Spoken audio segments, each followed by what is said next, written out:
मुख्यमंत्री नामदार देवेंद्रजी फडणवीस, महाराष्ट्राचे उपमुख्यमंत्री नामदार एकनाथ शिंदे, महाराष्ट्राचे उपमुख्यमंत्री नामदार अजितदादा पवार या राज्याचं संपूर्ण मंत्रिमंडळ आणि शासन, त्याचबरोबर मीरा भाईंदर महापालिका ही एक स्वायत्त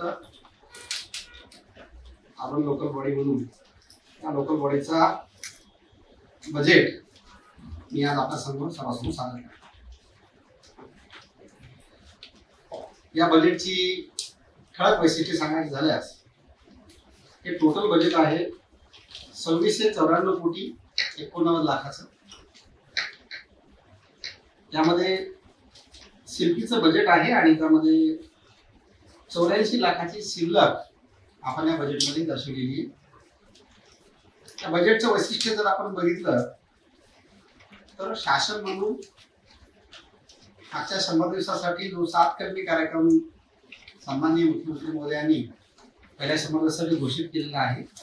हा 7 कलमी कार्यक्रम पहिले 100 दिवस आणि त्यानंतर चालू राहण्यासाठी ज्या उपाययोजना अपेक्षित आहेत त्या उपाययोजनाचा समावेश आपण या बजेटच्या माध्यमातून करत आहोत।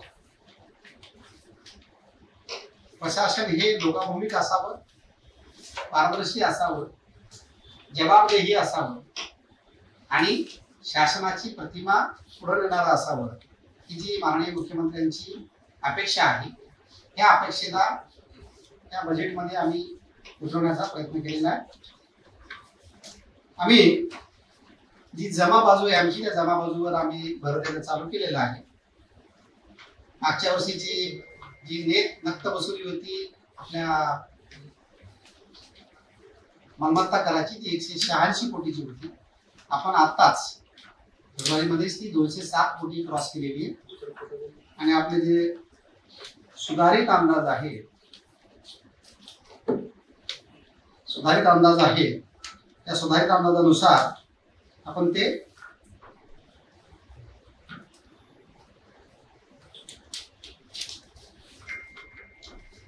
323 सुधारित अंदाजावर पकडलेला आहे। या वर्षीच्या बजेटमध्ये आपण 398 कोटीचं उत्पन्न अपेक्षित केलेले मालमत्ता करापासून, विकास शुल्क आपण 195 कोटी अपेक्षित केलेलं आहे। स्थानिक संस्था कर असेल, मुद्रांक शुल्क असेल, त्यानंतर जीएसटीचं अनुदान असेल, त्यातून आपण 408.28 कोटी रशाचं उत्पन्न आपण 408 कोटी 28 लाखाचं उत्पन्न आपण अपेक्षित केलेलं आहे। पाणी पुरवठ्यामधून आपण 209 कोटीचं उत्पन्न अपेक्षित केलेलं आहे। अग्निशमन दलामधून आपण 59 कोटीचं उत्पन्न अपेक्षित केलेलं आहे। स्थावर मालमत्ता विभागाच्या माध्यमातून आपण प्रथमतःच आपल्याकडे जे काही स्थावर मालमत्ता आहे त्याच्यासाठीचे एक धोरण तयार करून धोरणाच्या माध्यमातून 10 कोटीचं उत्पन्न या मालमत्ता महापालिकांना मिळेल अशा पद्धतीचं आपण नियोजन केले आहे। ते उत्पन्न आपण अपेक्षित केलेलं आहे। जाहिरात फीमधून आपण 6 कोटी, शासनाची वेगवेगळी अनुदानं जे येतात ती 378 कोटी आणि आपण यावर्षी 400 कोटीचं कर्ज प्लस भुयारी गटासाठीचं 39.42 कोटीचं कर्ज आपण यावेळेस अपेक्षित धरलेलं आहे। खर्च बाजूच्या दिशेने आपण जर प्रवास करणं चालू केलं त्यामध्ये आपण आता जे एक्झिस्टिंग आपले जे काही आस्थापना आहेत त्याबरोबर काही त्या आस्थापनामध्ये काही वृद्धी करणं असेल, काही वाढ करणं असेल किंवा मॉडिफिकेशन करणं असेल आपण गृहीत धरलेले। त्यामध्ये आपण आमचं जे काही आताचं अग्निशमन केंद्र आहे तिथे कम्युनिटी हॉल आम्ही करणार आहोत। महेंद्र पश्चिम येथे डॉक्टर बाबासाहेब आंबेडकर मध्ये आपण समाज मंदिर कुस्ती आखाड्याचं बांधकाम आपण यावेळेस करणार आहोत।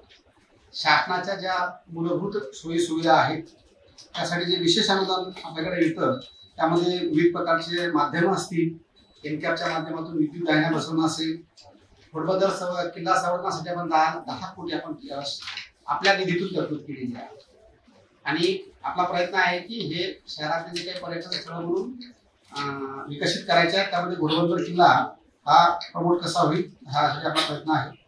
शहरामध्ये आपण तरण तलाव असतील, चिल्ड्रन ट्रॅफिक पार्क असेल, फुटबॉलचे टर्फ असतील, म्युझिकल फाउंटन्स असतील, शहराच्या फुटपाथला लागून शोभेंद्र रेलिंग असतील, त्यानंतर तुमची प्रवासी जेटी जवळ चौपाटी विकसित करणं असेल, खाडी किनारा, रिव्हर फ्रंट, वेगवेगळ्या प्रकारचे हॉल त्यामध्ये बाळासाहेब ठाकरे कलाधर्म असतील, प्रमोद महाजन हॉल असतील, या सर्व गोष्टीचं बांधकाम आपण यावर्षी पूर्ण होणं अपेक्षित धरलेले.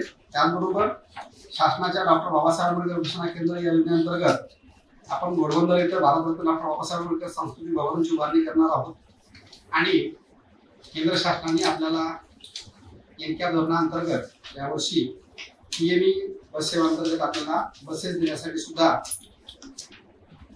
अनुदान दिलेले आहे आणि त्यासाठी आपण आहे ते एक्झिस्टिंग आकाराचं मॉडर्नायझेशन आणि डेव्हलपमेंट करत आहोत. यावर्षी आपण सूर्या धरणामधनं पाणी या शहराला मिळेल अशा हिशोबानं यापूर्वी आपण जे अंतर्गत जलपुरवठ्यासाठीच्या वाहिन्या उभारण्याचं, अंतरण्याचं, ESR उभं करण्याचं जे काम हाती घेतलेलं आहे ते काम सुद्धा आपण मार्च 26 पर्यंत पूर्ण होणं अपेक्षित धरलेलं आहे. त्यानंतर मेरा महापालिकेची भुयारी गटाराचा टप्पा 2 त्याचा भाग 1 आणि भाग 2 या बाबतीत आपण यावेळेस तरतूद केलेली आहे. महिला बालकल्याण विभागामार्फत आपण ज्या योजना राबवतो त्यामध्ये आम्ही यावेळेस एक ऑब्झर्वेशन आमचं असं होतं की महापालिकेमध्ये जे विद्यार्थी शिकतात त्यापैकी 491 विद्यार्थी असे आहेत ज्यांना आई वडील नाही, आई नाही किंवा वडील नाही किंवा आई वडील नाही. आणि अशा मुलांसाठी, अशा महिलांच्या आईसाठी काय करता येईल याचाही विचार आपण या वर्षीच्या बजेटमध्ये करणार आहोत. शासनाच्या ज्या वेगवेगळ्या योजना आहेत त्यामध्ये शासन अंमलदारी असेल, लोकशाही दिन असेल, आंतरराष्ट्रीय दिन असेल, मुख्यमंत्री लाडकी बहीण योजना असेल, या सर्व योजनांचं अंमलबजावणी महापालिकेकडून आपण करणार आहोत. आपण शिक्षण विभागाचा जर विचार केला तर मागच्या वर्षी आपण शाळा चालू होईल त्याच्या एक दिवस अगोदर मुलांना शैक्षणिक साहित्य दिलं होतं. यावर्षी आपण 1 मेला या दिवशी निकाल लागेल मुलं पुढच्या वर्गात प्रमोट होती. आपण यावर्षी 1 मेला ह्या मुलांना शैक्षणिक साहित्य त्यामध्ये गणवेश असतील, त्यांचे दप्तर असतील ते देण्याचा आपला संकल्प आहे. आपण यावर्षी 10वीचे जे विद्यार्थी होते 268 विद्यार्थ्यांना डिसेंबर आणि जानेवारी मध्ये वेगवेगळ्या माध्यमातून खासगी असतील, NGO असतील याच्या माध्यमातून त्यांच्या अपग्रेडेशनसाठी विशेष शिकवणी वर्ग घेऊन ही मुलं 10वीच्या परीक्षा जात असताना आत्मविश्वासाला सामोरं जातील यासाठी तरतूद केलेली आहे. आपण यावर्षी पहिल्यांदाच आपल्या शाळेतल्या विद्यार्थ्यांसाठी कला आणि क्रीडा महोत्सव या दोन्हीचे आयोजन आपण यावर्षी केलेलं होतं. हीच गोष्ट आपण कंटिन्यू करणार आहोत.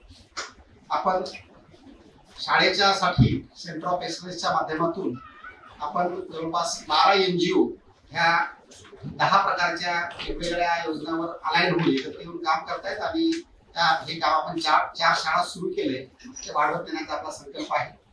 IDBI बँकेने आपल्याकडे स्मार्ट टीव्ही साठी विशेष अनुदान किंवा विशेष मदत केलेली आहे. आपण यावर्षी मुलांसाठी बाल रंगस्पर्धा 2024 जी भोपाळ इथं आयोजित झाली त्या ठिकाणी आपल्या मुलांना आपण पाठवलेलं होतं. त्याचबरोबर लंगडीची राष्ट्रीय स्पर्धा होती त्या स्पर्धेकरताही आपल्याकडच्या 5 जणांची निवड झालेली होती.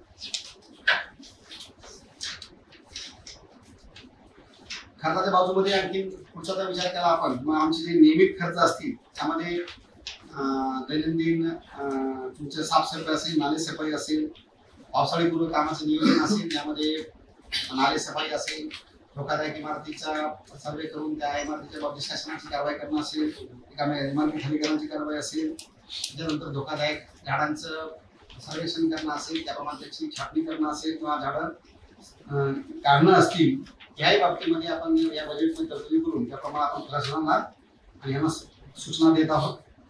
परिवहन सेवा अधिक सक्षम होण्यासाठी आपण 35 कोटीची तरतूद या ठिकाणी केलेली आहे. आपलं शहर जे आपण सिटी ऑफ गार्डन म्हणतो हे शहर आपलं अधिक आकर्षक, सुंदर आणि चांगलं होण्यासाठी महापालिकेच्या बजेटमधनं त्याचबरोबर शासनाच्या वेगवेगळ्या निधीमधनं आपण मिरा रोड स्टेशन ते सृष्टी सिग्नल डिवायडर, सिल्वर पार्क ते सृष्टी सिग्नल डिवायडर, बांद्रा पूर्व इथं लोक येथील महापालिका शाळा, अंधेदिघे मैदान, 246चं मैदान, या सर्व ठिकाणी लॉन, शुगर, झाडे, डिवायडर मधलं एक कन्सेप्च्युअल आपण डिवायडर डेव्हलप करणार आहोत. त्याच्यामध्ये आपण वर्गीकरण ABC असं केलेलं आहे.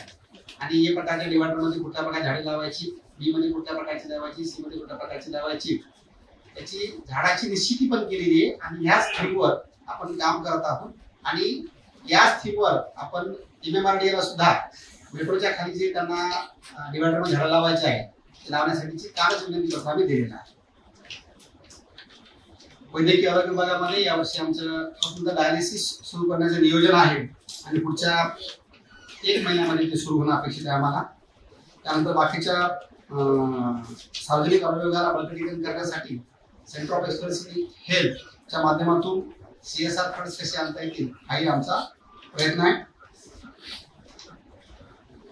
स्वच्छ आणि क्लीन एअर हे प्रत्येक नागरिकाचा हक्क आहे असं मानून त्या संदर्भामध्ये ज्या आवश्यक गोष्टी आहेत त्या करण्याचाही आमचा संकल्प आहे. आम्ही मॉडर्नायझेशनचं प्रतीक म्हणून टेक्नॉलॉजी ड्रिव्हन कशा सिस्टम जातील यासाठी मागच्या संबंध महापालिका स्थापनेपासून महापालिका म्हणून आम्ही जे प्रयत्न करत आहोत त्या प्रयत्नाच्या पुढच्या टप्प्यावर जाण्याचाही आमचा संकल्प आहे. आणि त्यासाठी वेगवेगळ्या प्रकारच्या सेवा या ऑनलाईन करण्यासाठी हा आमचा प्रयत्न होता. आणि म्हणूनच आम्ही राईट टू सर्व्हिस त्यांच्या सर्व सर्व्हिसेस 62 सर्व्हिसेस आम्ही नोटिफाय केलेल्या आहेत. त्या सर्व्हिसेस आम्ही ऑनलाईन देत आहोत. ते देण्यासाठी आम्ही शहरामध्ये CSC केंद्रांची सुद्धा अग्रीमेंट केलेलं आहे. आणि ज्या ठिकाणी नागरिकांना अडचण गैरसोय होतील अशा RTS काय मॉड्यूल्स मध्ये चॅलेंजेस असतील ते त्याचं सुद्धा अपग्रेडेशन मॉडिफिकेशन आम्ही चालू केलेलं आहे. जेणेकरून नागरिकांना महापालिकेच्या इमारतीपर्यंत न येता त्यांच्या घर बसल्या सेवा मिळतील असा आमचा प्रयत्न आहे. आणि या प्रयत्नाला निश्चितपणे पुढे नेण्यासाठी आम्ही कटिबद्ध आहोत. महापालिकेच्या बाबतीमध्ये सांगायचं झालं तर मागच्या वर्षी आपण मीरा बांद्रा 2047 असेल, CSR 2047 असेल, त्यानंतर डिजिटल वेस्ट मॅनेजमेंट असेल, त्यानंतर तुमच्या एज्युकेशन कॉन्क्लेव्ह असतील, होम ॲट 20चा संकल्प असेल, फ्लडरेसिटचा संकल्प असेल, कॅपॅसिटी सेटलमेंटच्या माध्यमातून 7 आपल्या इथल्या माजी विद्यार्थ्यांना जॉब देणं असेल, फूड सेक्टरमध्ये एम्प्लॉयमेंटच्या कन्सेप्टवर महापालिकाने काम सुरू केलेलं आहे. हे काम आपण पुढे नेणार आहोत. यावर्षी आपण या शहरातले जे पाळीव पशु पक्षी आहेत त्यांच्या दहनासाठी सुद्धा आपण यावर्षी व्यवस्था करणार आहोत. आणि 2 स्मशानभूमी आपण यासाठी निश्चित केलेल्या आहेत. एकाचं काम संपलेलं आहे आणि दुसऱ्याचं काम प्रगतीपथावर आहे. महापालिका म्हणून नागरिकांच्या रोजच्या जगण्याच्या गरजा, मूलभूत सुविधा यामध्ये रस्ता, वीज, पाणी, दिवाबत्ती असेल, वेगळ्या प्रकारचे दाखले देणं असतील, त्याचबरोबर शाळा असतील, आरोग्य केंद्र असतील, स्मशानभूमी असतील, केंद्र असतील, करमणुकीचे ठिकाण म्हणून बागा असतील, या सर्व गोष्टीच्या बाबतीमध्ये साकल्याने विचार करून बजेट आज आम्ही महापालिकेला महासभेला सादर केला. धन्यवाद.